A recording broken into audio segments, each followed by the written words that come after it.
Hello and good morning students. तो आज हम बात करेंगे डिजीज़ के बारे में। सबसे पहले हम जान लेते हैं कि डिजीज़ का मतलब क्या होता है। डिजीज़ का बेसिक मतलब है डिस्टर्ब्ड ईज। अब ये ईज वर्ड जो है इसका मतलब क्या है, जब हम बहुत ही कंफर्टेबल रहते हैं, जब हमें किसी प्रकार की कोई परेशानी नहीं होती, तब हम ये वर्ड का इस्तेमाल करते हैं कि वी आर एट ईज, हम अच्छे से हैं बिना किसी दिक्कत के। लेकिन जब हम यहाँ पर डिजीज़ की बात कर रहे हैं तो इस डिजीज़ का बेसिक मीनिंग हम यहाँ पे कह रहे हैं कि इस ईज़ का या इस कंफर्ट का क्या हो जाना, डिस्टर्ब हो जाना। तो जब भी हम अपने कंफर्टेबल जोन से बाहर निकलते हैं, डिसकंफर्ट में आते हैं, जब हम अनकंफर्टेबल फील करते हैं किसी भी कारण से, तो हम क्या कह सकते हैं कि हम डिसीज्ड हैं या हम में किसी प्रकार का कोई डिजीज़ हो गया है। तो डिजीज़ को हम डिफाइन भी कैसे कर सकते हैं, disease results in a change in either the function और द अपीयरेंस ऑफ वन और more systems of the body for the words. अब यहाँ पर हम एक एग्जाम्पल लेके बात करें, स्ट्रक्चरल डिस्टर्बेंस। फॉर एग्जाम्पल आपने देखा होगा बहुत लोग एक्सीडेंट को फेस करते हैं, चोट लगती है, फ्रैक्चर होता है। तो इस कंडीशन में भी हम क्या हो रहे हैं, अपने कंफर्ट जोन से बाहर निकलकर डिसकंफर्ट जोन में जा रहे हैं।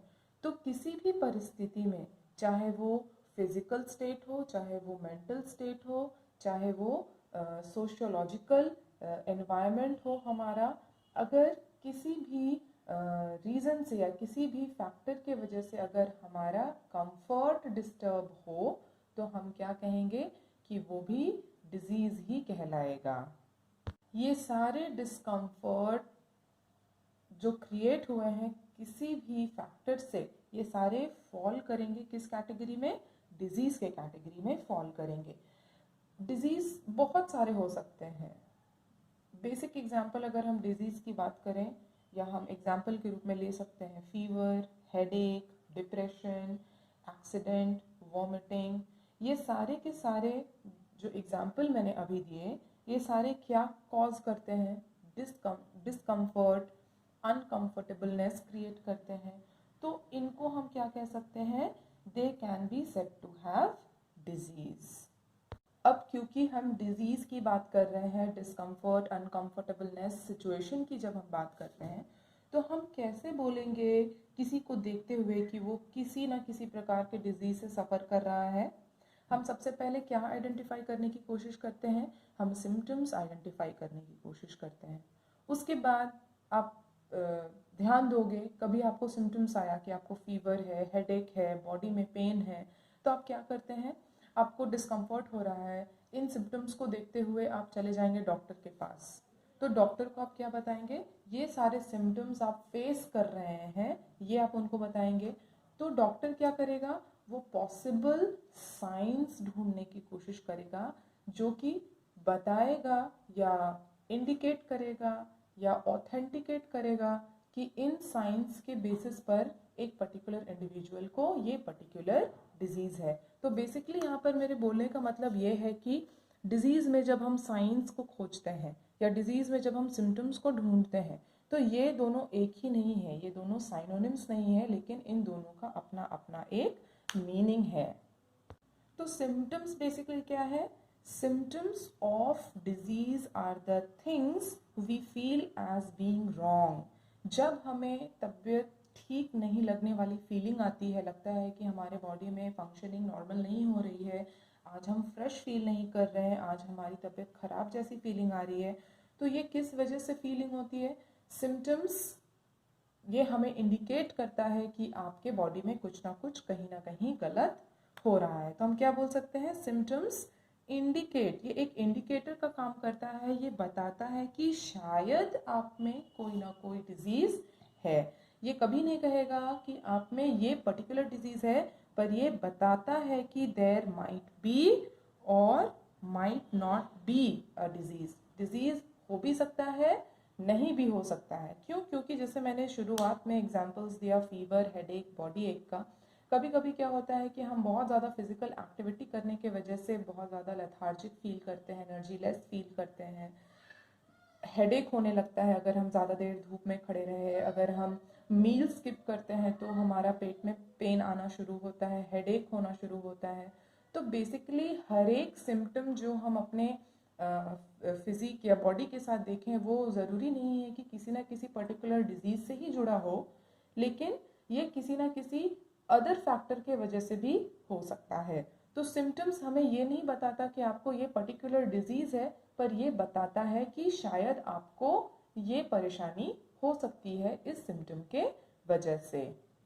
साइंस के बारे में जैसे मैंने कहा, जब भी आप सिम्टम्स के बेसिस पर किसी डॉक्टर के पास जाते हैं तो डॉक्टर सबसे पहले क्या ढूंढने की कोशिश करता है, वो साइंस ढूंढने की कोशिश करता है। किसके बेसिस पर? सिम्टम्स के बेसिस पर जो आप डॉक्टर को डिस्क्राइब करेंगे। यानी कि हम कह सकते हैं कि साइंस जो है वो क्या करेगा, कंफर्म करके बताएगा कि आपके बॉडी में ये पर्टिकुलर डिजीज प्रेजेंट है। साइन इंडिकेट करता है presence of a particular disease.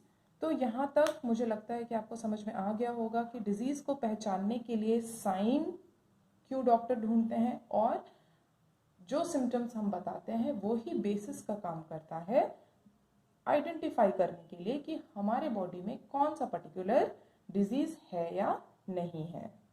अब जब हम डिजीज के टाइप्स की बात करते हैं तो डिजीज कैटेगराइज किया जाता है इनटू 2 ब्रॉड कैटेगरीज, और वो क्या क्या है?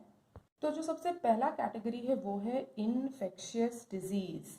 इन्फेक्शियस डिजीज उस तरह का डिजीज होता है जो कि ट्रांसमिट होता है, पार होता है from one person to another, और बहुत सारे डिफरेंट मीन्स होंगे जिसके जो फैक्टर का काम करेंगे डिजीज को वन पर्सन से अनदर पर्सन तक पहुंचाने के लिए। तो यहाँ पे हम कुछ एग्जाम्पल के लिए समझ सकते हैं। जैसे कुछ डिजीज ऐसे होते हैं जो सिंपली टच हो जाने से भी स्प्रेड हो जाते हैं।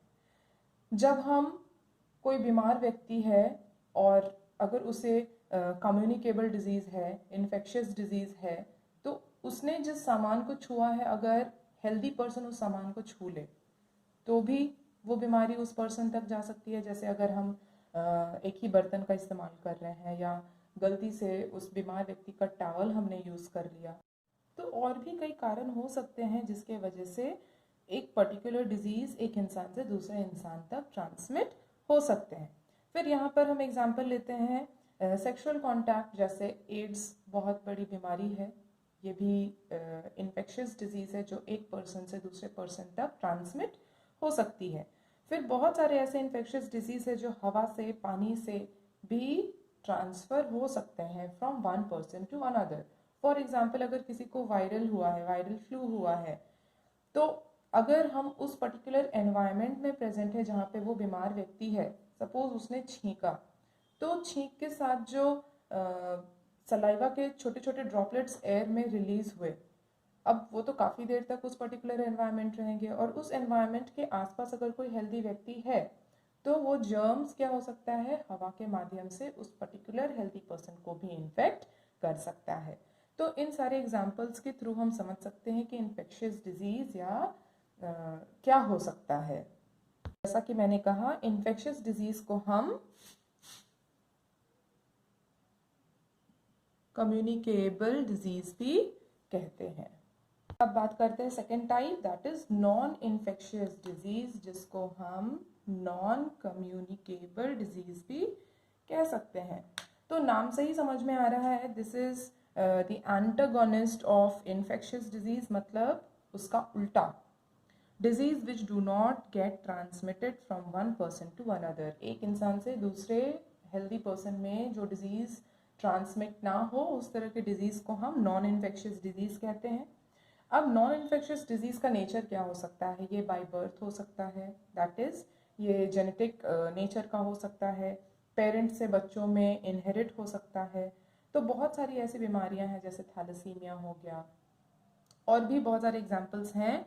डायबिटीज़ भी आज के डेट में हम लोग बोल सकते हैं कि ये जेनेटिक नेचर है, पेरेंट को है तो बच्चे को होगा आगे चलकर। फिर it can occur due to environmental factors, बहुत सारे एनवायरमेंटल फैक्टर्स हैं। फॉर एग्जांपल के लिए हम लोग जब आगे पढ़ेंगे चैप्टर में एलर्जेंस के बारे में, तो एलर्जी भी एक तरह का डिजीज़ ही है, लेकिन ये नॉन कम्युनिकेबल या नॉन इन्फेक्शियस डिजीज़ है। एलर्जी एक पर्सन से दूसरे पर्सन को ट्रांसमिट नहीं होता है। एक्सीडेंटल फैक्टर, सपोज किसी का एक्सीडेंट हुआ, फ्रैक्चर हुआ, तो फ्रैक्चर जिसको हुआ है वो फ्रैक्चर उस पर्टिकुलर इंसान से किसी हेल्दी पर्सन को ट्रांसमिट नहीं होता।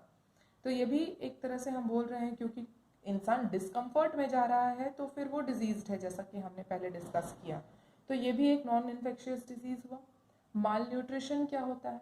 माल न्यूट्रिशन को समझने के लिए हमें इसको कनेक्ट करना पड़ेगा हमारे बैलेंस डाइट के साथ। जैसे हमने पहले ही पढ़ा है, बैलेंस डाइट क्या है? राइट प्रोपोर्शन में right amount of vitamins, nutrients, minerals हमारी बॉडी में जाए तो हम हेल्दी रहेंगे, और अगर इन चीज़ों की डेफिशिएंसी हो तो माल न्यूट्रिशन होता है। अगर विटामिन की कमी हो गई, प्रोटीन की कमी हो गई, किसी भी न्यूट्रिएंट की कमी हो गई तो उसकी डेफिशिएंसी डिजीज होगी।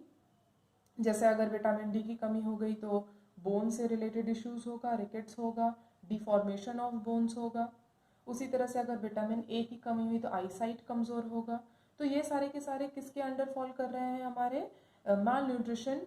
एक हम बोल सकते हैं कि इन्फेक्शन, नॉन इन्फेक्शियस डिजीज़ होने का एक कॉज हो गया, फैक्टर हो गया।